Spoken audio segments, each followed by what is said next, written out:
Assalomu alaykum, hurmatli kanalim obunachilar, bizni uzoq vaqtdan kuzatib borayotgan do'stlar, barchalarga alangali salom.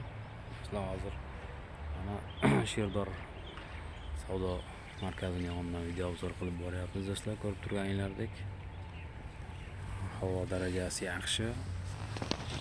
Hozir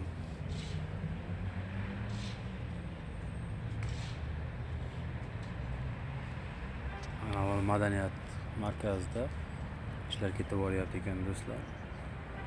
Remont ishlari ya'ni.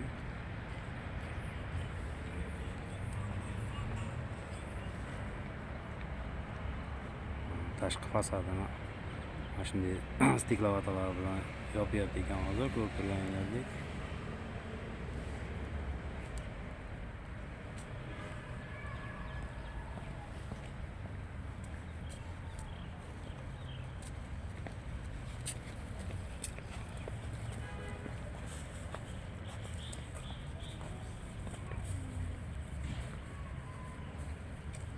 Ko'rib turganingizdek, mana shu zinalardan ustalar ishlashyapti.